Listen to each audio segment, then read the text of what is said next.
Late. Hayato snapped at me, her voice coming out too fast, in a rush. She was obviously getting antsy. I nodded. Traffic was slow, I offered, as an explanation, although it didn't satisfy her. Hayato, like me, already had a layer of sweat on her forehead. A shinai in one hand that she was still going through a slow set of motions for. Sensei has you practicing super slow? Yes. She snapped out, and I could see her face shift between irritation, before blanking.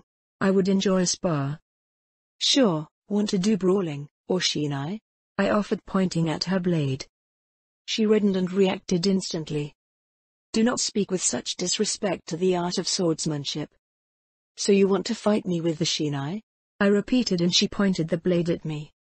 I nodded, walking over and grabbing one off the rack. As I walked back, I noticed Sensei watching us both. Only once I stood across from Hayato did I shift into an actual stance. If I remember right, she had seen me doing forms under Sensei's eye before, but hadn't seen me actually fight. My blade skill might not be as good as Street Brawler, but I wasn't a slouch. Especially since parry, my second blade's perk was perfect for this sort of thing. Nodding, we both understood the spar was on, and she charged. Once more relying on her Keren to be able to adjust to any incoming change, I just breathed in and out, and started parrying. Swing after swing, I guided Hayato's blade away from me. It wasn't easy. I think I was actually better skilled when it came to pure blade work, but she was so damn fast. Still, I kept her back. The clack of shinai that she continued to hammer against me never reached its target. I was really good at deflecting blades. Parry coming in clutch, completely negating Hayato's speed and skill. And she wasn't happy. Stop, Hat! She yelled, speaking so fast her words blended in together. So I did. Pushing her back after another parry, I activated my Sandavistan. Time stopped. The warmth spread from my neck, and I moved. I could see the moment Hayato realized what had happened, her eyes widening, but her Keren only gave her the chance to realize what was happening before it was over. With a flick of my wrists, her shinai was launched out of her hands, and mine was thrust just past her head. I turned off my Sandy, feeling everything go back to normal, even as the uncomfortable warmth continued to hold across my neck. Why you got a Sandavistan? You should have told me. She broke out of her surprise, quickly slapping my shinai away and poking me. If I had known, I would have held back less. So you chose a Sandavistan in the end? I needed to get used to it. And the sooner I started, the more experience I would have. I offered, and she nodded. Good. Excellent. You have just become a useful sparring partner then. I need more practice against another using boosterware. She nodded, hands on her hip and nodding with an imperious look. Honestly, it just made me want to pat her on the head and give her a cookie or something. Yeah. I could use more practice with the same. More shinai work, or switch to fists. HMMPH. I will strike you before I allow this spar to end. She decided, turning and stomping over to her shinai. I nodded, and we got back to it. Dash. I don't want to talk to you, she argued as I offered her a drink. Come on, don't be like that. Defense is something I'm really good at with a blade. I offered, but she refused to talk to me. So I pressed the cold can against the side of her neck. Eth! She shrieked loud enough everyone in the hall jerked, and a man I noticed along the edges reached for a gun in his suit before calming as Hayato turned to glare at me. Don't do that. I don't know. That was kinda cute. I'll have to do that more now. I decided and settled in beside her, popping the can of my soda as well. You. Utterly outrageous. She snapped but grabbed the drink and popped it open to drink from. It's your fault. I told you I was ambidextrous. Outrageous. She repeated, and I had to smile. I had made a crack about how I was better with two shinai and she had demanded that I did so. Hayato hadn't done well after that. How is your Sandavistan? You didn't use it again? She asked, and I felt my fingers reach up to my neck. Chrome digits touching against the chrome. I felt a bit of the heat still there. I'm not really used to it yet. I feel like I burn myself each time. Humph. That is normal. She offered and I nodded.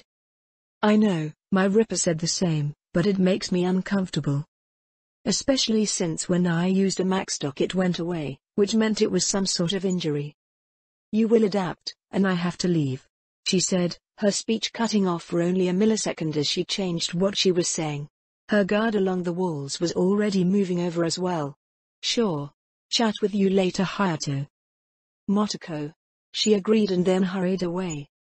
I rested for another minute just to cool off before rising up. Time to head home. When I got home I made a meal and was humming a song, all while I was programming. Hiromi had mentioned why I didn't just remote control the Tashikoma, and I couldn't deny it was a good idea. While I wouldn't always be as confident in controlling their bodies as they would eventually become, I could show them how to do things it might take a while to develop naturally. So I was working on the control interface.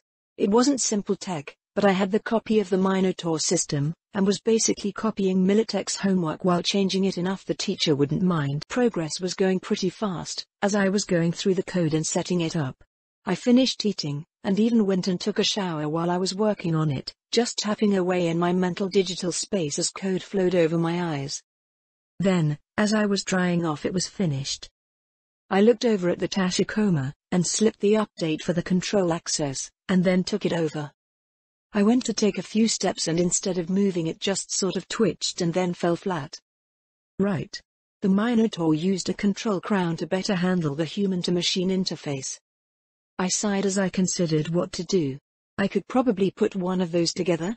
No, that sort of defeated the whole point of being able to use the Tashikoma stealthily. I shrugged. I would just have to adapt the learning system to learning how to handle my own inputs now. Not a huge deal, just another little thing I would need to work on.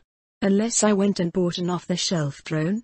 No, I realized, it might help, but even then, it wouldn't have the same control system. The Tashikoma's unique design would make it a bit more complicated. I shrugged, deciding to just open a new branch of the AI learning, for it to adapt to the new concept. I looked at the laptop. It was doing an acceptable job of giving the Tashikoma the extra processing power it needed, but it was an issue that was going to become more and more of a problem. Might need to actually go out and find some leads apart from Hiromi. Might lead to some fun gigs or something, I guess. I flopped onto the bed and continued working on the Tashikoma remote connection. The next morning I woke up and stretched. Ignoring the Tashikoma that was laying on my stomach, I moved it over and set it on the ground as I left the room looking for breakfast. Motoko. Oh hey June, I muttered sleepily, as I stared at not just June but like 40 gonks all hanging out on the couch. Eddies, drugs, and guns were all over the living room table, and I could tell from one look that June hadn't slept yet. I blinked at him, and he winced as he realized how it looked. I don't want to know, I decided, and June looked relieved, and sort of broken at the words. Hey. It's little Motoko. Hey. Haven't seen you in a while, kid. Why don't you come over here and say hello to Big Bro Yuto? He called out happily, then turned to June. When are you going to finally bring her in, June? She's old enough now. Looking like a real woman already. Never. Motoko doesn't have much interest in this stuff, he said, with a bit of a growl in his voice as a warning. So drop it. June snapped, and the man sort of flinched back at June's tone. Hey, no worries June-chan, no worries. But Motoko, not into the claws? When did this happen? The man asked, waving his hands, trying to keep June's burning glare to calm down. Yuto. He snapped, but calmed down after a second. I told you Motoko was in a coma. Yeah, I remember, just shit. She used to be the one pushing you into shit. Whenever I had trouble getting you involved, I'd just poke little Motoko. The man laughed uproariously at the joke. June just rolled his eyes, but I noticed he was actually pretty comfortable with the guy. I shrugged. None of my business. Wandering into the kitchen, I threaded my chrome fingers through my hair, straightening it a bit as I pulled out a soda and started drinking it down. Come to think of it, as I watched the man on the couch, I hadn't seen June bring over friends much. Chums of yours, June-ni? I asked, and he looked back towards me, as did the boys. Oh shit, you really don't remember a little Motoko? Come over here and sit down, let Big Bro Yuto see how much you've changed. I continued to sip my drink as I threw a look at June. Yuto was my best chum growing up, Motoko. We ran together when we were kids. Ha. We still run together, Jun-chan. Now that I'm out of the slammer. He cheered and the boys around him cheered alongside him. Huh? I muttered, wandering over. This wasn't entirely uninteresting. How long were you in jail? I asked as I hopped over the couch, settling in beside June. 3 years, time served. More like time taken. Yuto muttered darkly. But I'm out now. Jun-chan is a kamikaze. Bozo and dipshit are still just shit muscle. Hey. Fuck you, Yuto. The other guy just flipped his chum off and they all laughed, even June. Huh. Well, boys and bitches, this was fun. Fuck, I haven't had a real drink since they locked me up. Yuto offered with a tired grin as he stretched towards the ceiling. Hey. Fucking hell, Yuto, it was never the same without you. One of the other guys mentioned with a grin. Then June spoke. Yuto. I'm glad you're out. Well shit, Jun-chan, you are going to get me crying if you keep that shit up. Although boys, there is something you can do for me, you know, as a favor to an old chum. The 3 boys all looked curious, and Yuto smiled. Help me flatline the gonk fuck that stabbed me in the back and got me sent to the slam array. I watched on as the 3 boys all reacted. June didn't say much. Just sort of frowning seriously, while the other 2 were a bit more argumentative. Fuck Yuto, we can't do that shit. One of them offered, and the other nodded along, agreeing. Fuck you both then. No wonder you gonk fucks aren't anything but lackeys still. Jun-chan. Bro. I need this. You know I can't. Kizaru is high up. The whole reason you got pegged with it, was because he had the power to get out of it. June said softly, uncomfortable at what he was saying. Exactly. He thinks he's all that hot shit. Made me take the fall for the drugs. Just because I was carrying them to the fucking buyers. If the fucker had just kept his mouth shut, that'd be one thing, but he fucking squealed. You know he did. Kizaru was cleared of that. Besides, Kizaru is a lieutenant now. We are honor-bound not to touch him. You know what happens if we do? They'll kill you. Us. June offered weakly. Very weakly. Don't fucking know, you know what's up. June, I'm calling in the favor. You owe me for this. You come with, I can get to Kizaru easy as shit and flatline that gonk. Yuto. You fucking owe me, June. You don't have a choice. So don't be a bit fuck. He squealed when I came up behind him and stuck my knife right into his trachea. If you're dead, then Jun-ni won't owe you shit. Can't owe something to a corpse. I explained simply. The room went silent, and I was getting looks from everyone, but I wasn't playing this game. Motoko. June said, but I ignored him, because was about to be talked into stupid shit by a fucking gonk-ass old friend. Shit like this was how everything always went wrong. Hey, little Motoko, I jabbed a bit harder. You shush. Listen to me now. June is doing better, but his life doesn't need this sort of shit. He is way too connected to the TC to go murder someone high up and not have some shit fall on his head. So no, June isn't going to help you get revenge. If you ask him again, I will remove you from the entire situation. Permanently. Motoko. June muttered, but I noticed wasn't actually trying to stop me. Do you understand, Yuto? Yeah, I hear it. He said a little strained. For a guy that went to jail, he wasn't really all that strong-willed. Good. June, having chums is good, but you aren't allowed to ruin your life because of revenge. We both had to put revenge behind us, yeah? I told him seriously, then I let go. Fuck. Holy shit. Yuto muttered, rubbing at his neck, checking for blood. Which was silly, I didn't want to cut him, so I didn't. Then fuck was that? He demanded, and I just stared at him blankly. A warning? I answered truthfully, wondering how that had somehow gone over the guy's head. Deciding that my point was made, I spun the knife on my fingers and then holstered it away before stretching out a bit. Gonna do some more programming. Have fun with your friends, June. Just not too much fun.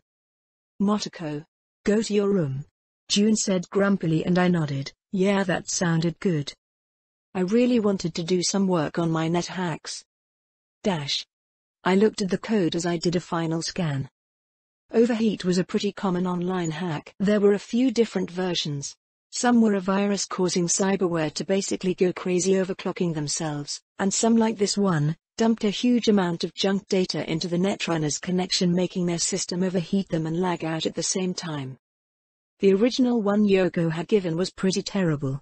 Large RAM cost, slow upload rate, easily stalled out. I needed a hack I could use on a Netrunner, so it had to be more than just a baseline hack. So I had sat down and decided to improve on every aspect of the hack. Reducing its size with a few alterations to the code. Massively lowering the RAM cost. I was pretty proud of that one. Instead of sending a large packet of data over with the upload to lag the system, instead what this version did was alter some of the configuration settings of the enemy Netrunner. It caused their own system to fill with junk data on their own side. Much faster upload, much cheaper to do, and much more effective. One small protocol alteration caused everything to come crashing down. It wasn't amazing. I wouldn't call it anything more than a middle-of-the-road hack. It wasn't as powerful or effective as my Hellflame hack. But it was also much smaller, and more focused. And I could rapid-fire the hack without nearly as many issues as Hellflame gave me. It was an easy go-to-hold-out weapon. I stretched out satisfied as it finished and I installed it into my deck. Heat Bullet MK.01, installed and looked like it would work just fine. Stretching out, I wandered back out of my room. The living room was still a mess. Empty cans, trash, and some what I think was leftover drugs. Jesus June, this is way worse than my firearms mess. I wandered around cleaning most of it, but leaving the drugs alone. Can't say I was happy about it, but I was assuming the boys would be back to get their shit. I finished cleaning up and decided to test out my new hack. Down in the garage, sliding onto my Kusanagi, I hesitated. Forgetting something important. I had promised to be more careful. So I sent out a text, and when I got a response I smiled and gunned it. Heading out into the city towards my netrunning lair. Okay, you had me at Netrunner Combat Zone, Malcolm said after I had gone on a long explanation of what I would be doing. That was easy, I muttered as I settled onto the net chair, idly grabbing the cooling cap I had hanging from the chair now. I had bought it before coming in, since this was my first time doing some real netrunning since I lost my Seicho net deck. And maybe Hiromi's remarks about it being like armor had hit their mark, but I would never admit that. Come on Motoko, netrunning is wild. I mean, I don't have a cyber deck. For me, netrunning is just some weird thing some people can do. Getting to see it in action? That's pretty nova. Well, you know what to do if something goes wrong, right? Activate the disengage, and pull you out only once it allows. And if I have any issues, call Yoko. Great. See you on the web. I offered and flopped back. When I opened my eyes I was in my lobby. I looked around and then stopped. The Tashikoma data kernel was growing quickly. The Tashikoma was wandering around, and as I watched it even did a little leap to climb up on top of the small table in the center of the couches. What is that? Malcolm asked, as I was streaming my site to the laptop. A digital form of the Tashikoma AI I'm developing. It's growing really well over here. I'm going to need to do something about that soon. If I didn't get some better hardware for the Tashikoma to run off of, it would slow down its development pretty soon. Shaking it off, I disappeared into the net. A few quick hops and I was then walking down the dark corner of the web into the Netrunner bar. Whoa! It looks like a normal club. Malcolm chattered in my ear as I walked into the lobby. Yeah. I agreed, but this time I wasn't going to listen to Sasha, that jerk. I walked up to the woman at the counter. Hi. I've been here before, but I'll be honest, my tune brought me in without explaining shit to me. The woman behind the counter blinked from her quad eye setup. Each one blinked in a different pattern. Saw your match. Surprised you are still alive, hell of a burnout. She said suddenly and then nodded. Heard that you were new, and the stray cat dragged you in without giving you a heads up. Not supposed to do that. Talk to admin. Follow the IMP. She offered, and opened her eyes. A small IMP demon appeared. It looked like a hovering ball of light and spiraling data, but it floated around and then started into the club. Thanks. I followed it in, as it led me through the light crowd of the place before floating over to a man, alighting onto his outstretched hand and disappearing.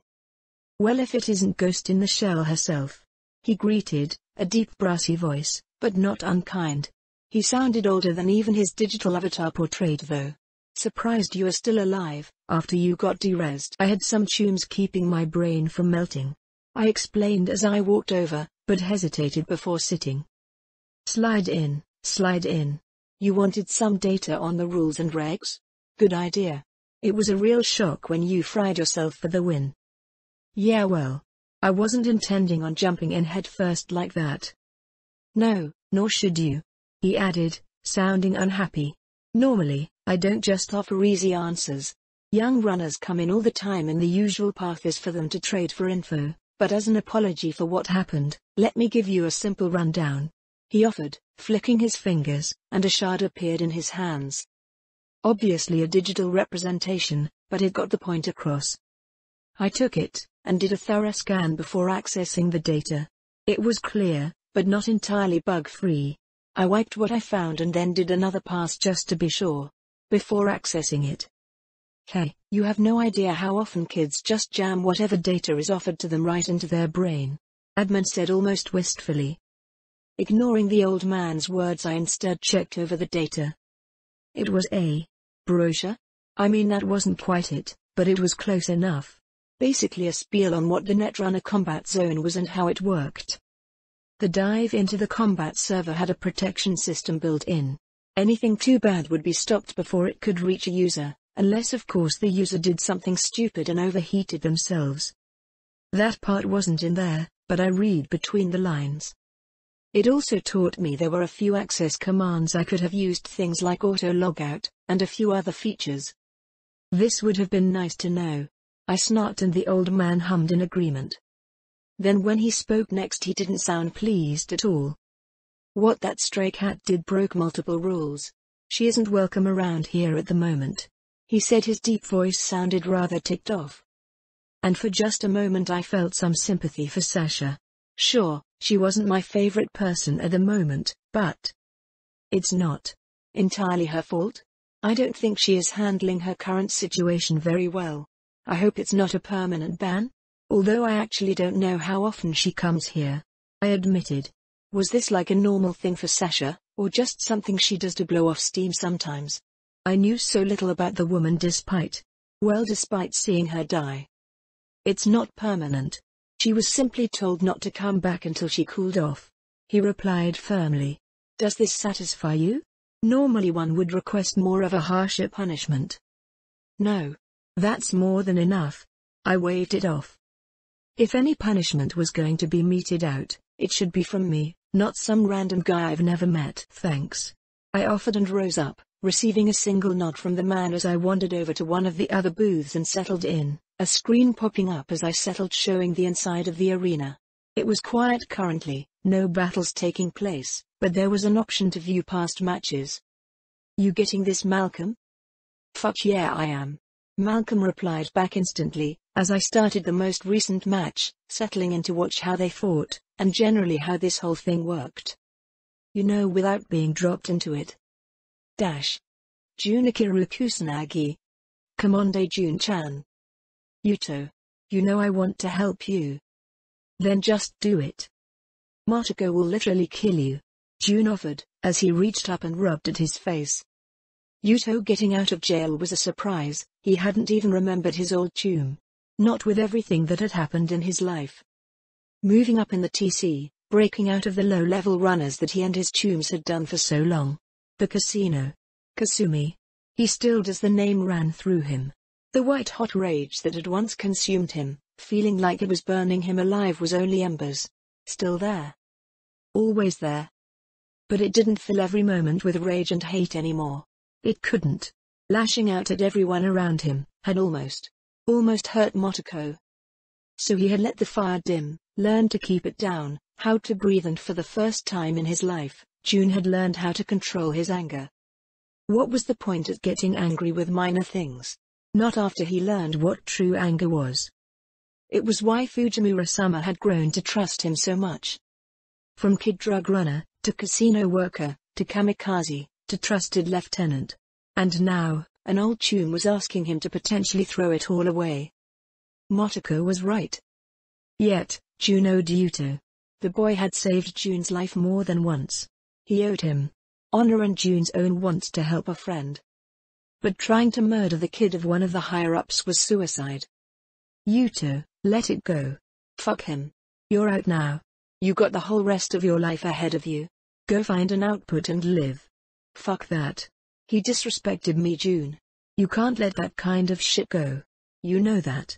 The boy, no. The man. Yuto and June were both men now. One through death, one through prison.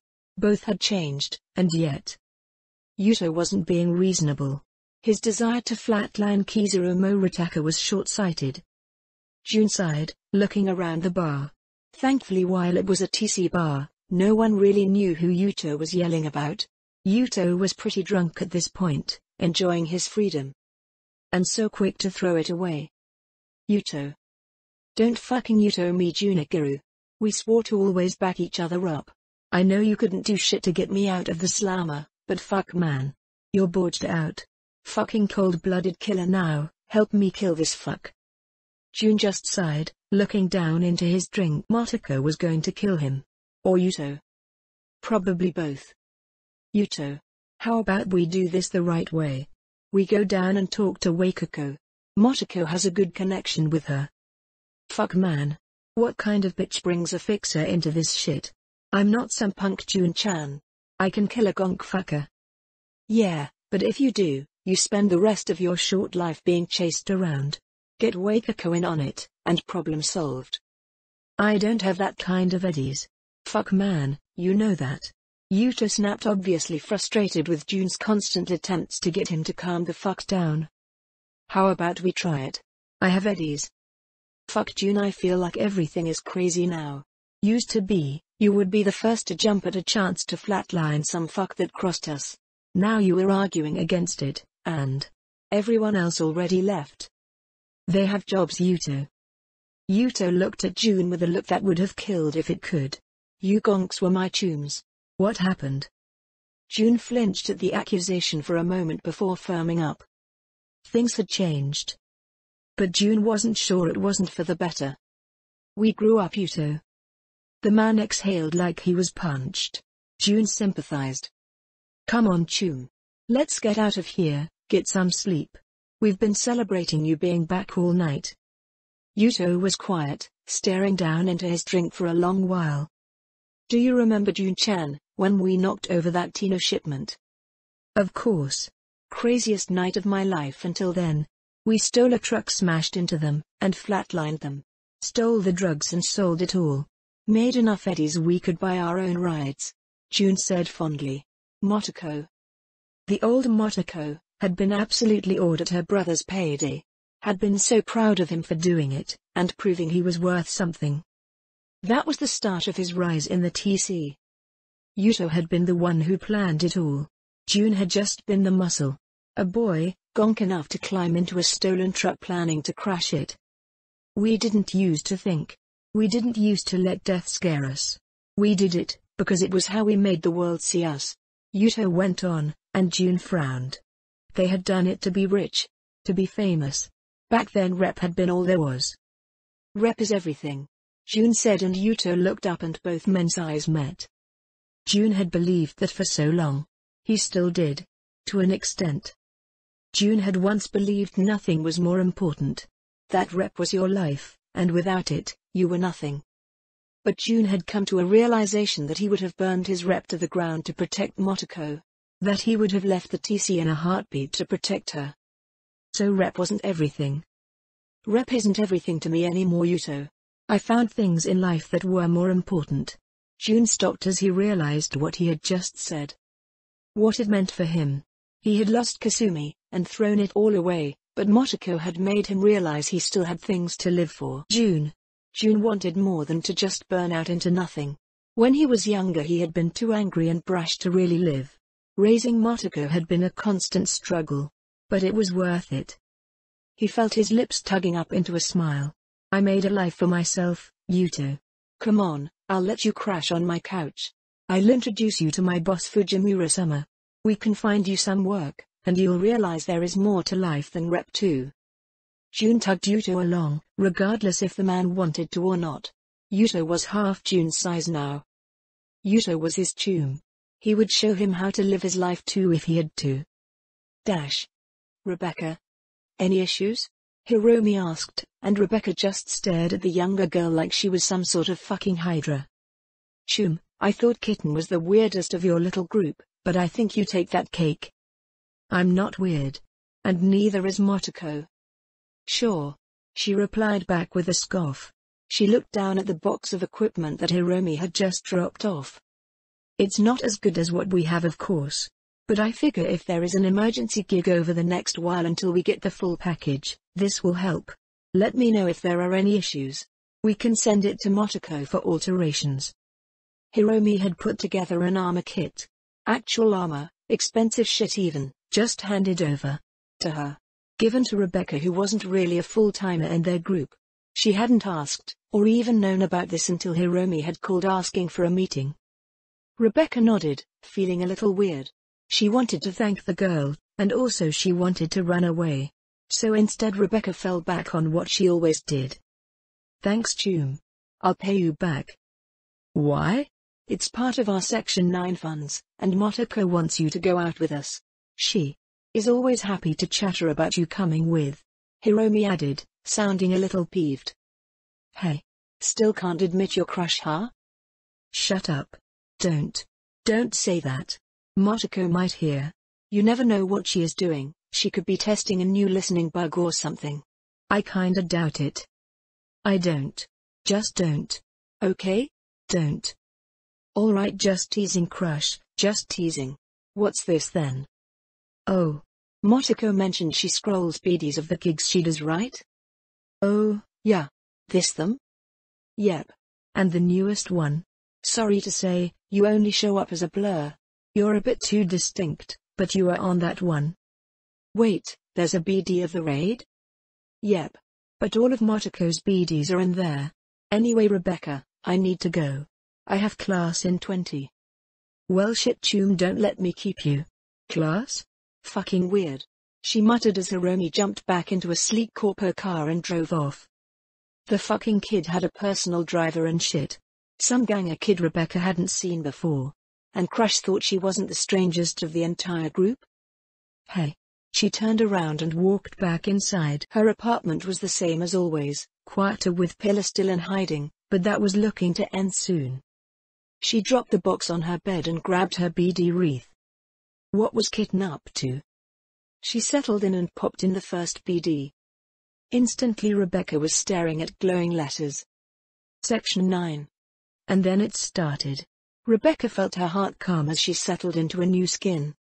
She was Motoko, she realized, the thrum of her quadra suddenly revving up. She felt the way her arms shifted, her feet pushing the gas and brake, pressing the clutch, and then they were sideways. Rebecca remembered it herself, but where she remembered being startled at the motion, to Motoko it felt perfect. She knew exactly what to do. There was no confusion, no unintended motions. The entire drift had been perfectly controlled. Rebecca felt herself already moving.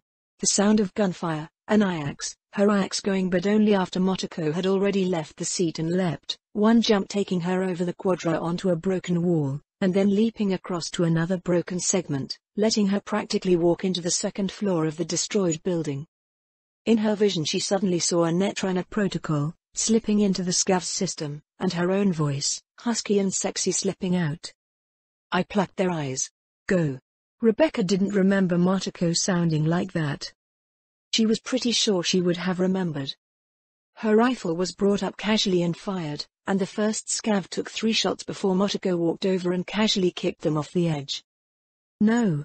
Before Rebecca kicked them off the edge. She couldn't even properly keep herself separate. Whoever edited this BD was a master. Rebecca moved, firing a few times and then seeing the Minotaur. Its twin gun spooled up and then the HMG fire got everyone's attention. But there was no rush of fear, just excitement, as she leapt. The jump was intense, the feeling of her belly doing flips, but that was all Rebecca, because the BD just sent a sense of pure confidence. No fear. She landed, bounced, and then was on top of the Minotaur firing into the scavs. Fuck, Motoko was right. This was preem. She watched through the rest of the BD ending before they even went underground. Ending with another little message. Section 9. Do you want to know more? netdear://section9.web. Fucking corpo. Rebecca wheezed as the BD ended, laughing as she realized just how fucking crazy Hiromi was. A fucking website. Rebecca continued to chuckle as she lay on her bed, feeling the sensation of Motoko's movements still shadowed over her body. Rebecca had experienced a lot of BDs. She liked the combat ones, of course. To experience battle, feeling the adrenaline slam through her, shooting anyone and everyone. Unfortunately, they usually ended with the poor gonk who scrolled it getting flatlined. Rebecca wasn't a fan of that. So Rebecca had used a lot of BDs. She knew good ones. The ones that had a real maestro editing them together. Motoko had a serious BD editor working with her. Holy shit. She muttered as she pulled out the BD and swapped it for another one. In a universe? She muttered, wondering what this one was like. Rebecca started it, and instantly wind brushed across her face. She opened her eyes to the city skyline, far above the streets. Her eyes tracked down to a shard in her hands. In a universe. It was even etched in the same style that the BD came in. Hey. She slotted it and music started, an interesting song, but not really her thing. Yet she didn't get time to enjoy it, as suddenly she was moving. A shift in her muscles, that made her want to gasp even as her heart refused to beat out of rhythm. Motoko had jumped off a fucking building. She was free-falling, motionless as the wind whipped past her, and then it was all action. Reaching out to break her fall on a pipe, she grinded herself into slowing her speed and then once more into nothing. She landed in a roll and then leapt to her feet, rushing across the top of one of the walkway bridges between scrapers. Rebecca forgot herself, lost in the motion of the world around her, being so unthreatening. There was no fear, just a self-assuredness that flowed into everything. Rebecca wasn't there anymore. She didn't exist. Just the movement. She didn't really remember herself until ramen hit her taste buds at the end of it, startling her a bit as the salty splash of broth pulled her out of the intense feeling of her body moving perfectly. She pulled off the wreath with a gasp, body shaking and shivering as she lay on her bed.